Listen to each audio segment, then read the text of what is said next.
అయితే తానూరు మండలంలోని ముగ్లి గ్రామానికి చెందినటువంటి కొందరు రైతులు ఈరోజు మన మాజీ శాసనసభ్యులు కాంగ్రెస్ పార్టీ ఇన్ఛార్జ్ నారాయణరావు పటేల్ గారి దగ్గర వచ్చి వాళ్ళ సమస్యను తెలుపుకోవడం జరిగింది. ఇంతకు ఏందయ్యా సమస్య అని అనుకుంటున్నారా? అయితే ఏం లేదు, గతంలో బీఆర్ఎస్ ప్రభుత్వం ఉన్నప్పుడు ఏదైతే అక్కడ రైతులు గౌరవం భూమి అంటే ఏదైతే భూమిని తీసుకొని ప్రభుత్వ భూమిని దున్నుకొని దాదాపు 20-30 సంవత్సరాల నుంచి వాళ్ళు పంట పండించి బతుకుతున్నారో ఆ భూములకు పట్ట ఇచ్చిండ్రు కదా, పోడు భూములని. గత బీఆర్ఎస్ ప్రభుత్వము ఆ పోడు భూముల పట్టల్లో వీళ్ళకు ఆ పట్టలు రాలేదు. ఆ వీళ్ళకు వచ్చే బదులు ఆ భూములను ఏదైతే బంజారా మిత్రులు లంబడ మిత్రులు ఉంటారో వారి పేరు మీదకి మార్చడం జరిగింది. అది మాకు అన్యాయం చేయడం జరిగిందని అక్కడ వాళ్ళు నారాయణరావు పటేల్ గారికి వాళ్ళ సమస్య తెలుపుకోవడం జరిగింది.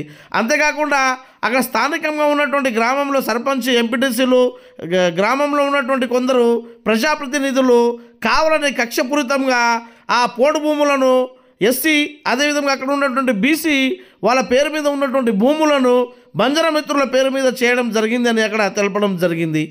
ఇక ఈ కార్యక్రమంలో భాగంగానే ఈ సమస్య గురించి గతంలో విఠలరెడ్డి గారికి చెప్పినా కూడా మా సమస్యను పట్టించుకోలేదు. స్థానికంగా ఉన్నటువంటి ప్రజాప్రతినిధులకు మా సమస్య చెప్పినా కూడా ఆ పట్ట వేరుల పేరు మీద అయిపోయింది అని చెప్పడం జరిగింది.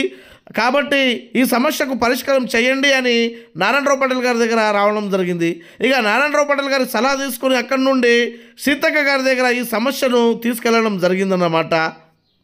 పోడు భూములను ఇచ్చే ఆశ అంతా ఉంటే మీకు వేరే భూమిని ఇవ్వాలి కానీ మేము దున్ని బతికే భూమిని ఇస్తే ఎట్లా అని అక్కడ నిలదీయడం జరిగింది.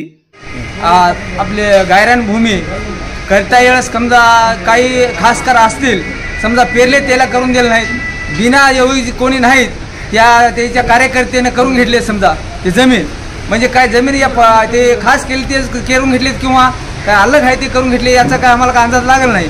त्याच्यामुळे आम्ही इटलसाठी सुद्धा पैसे गेल्या होत्या. म्हणजे जाऊन काय म्हणल्या, साहेब आमची जमीन खास केलेली आहे, तुम्ही येऊन बघा.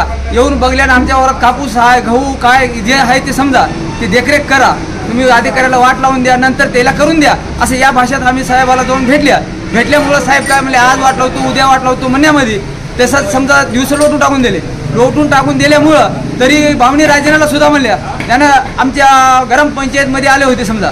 तर आल्यामुळं मग नंतर काय म्हणले, समजा ते ई सर्वे करावा लागतो म्हणले.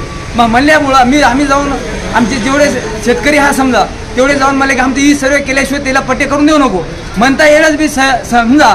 तरी बामणी राजेनाने त्याला पट्टे झालेत म्हणून आम्हाला एवढं आश्वासन आहे, तरी आम्हाला काय त्याला आलेत आलं नाही ते आम्हाला काही माहिती नाही. त्याच्यामुळं आम्ही नारायण पाटलाकडे येणे ठरल्या. येऊन आमच्या समस्या नारायण पाटलाशी सांगल्या मानल्यानं समजा आम्हाला नारायण पाटलाला सल्ला घेऊन सीताकाला भेटावं म्हणून आम्ही चालल्या. जाऊन भेटून आमची समस्या सीताका हे सोडीने म्हणून आम्ही भेटायसाठी चालल्या.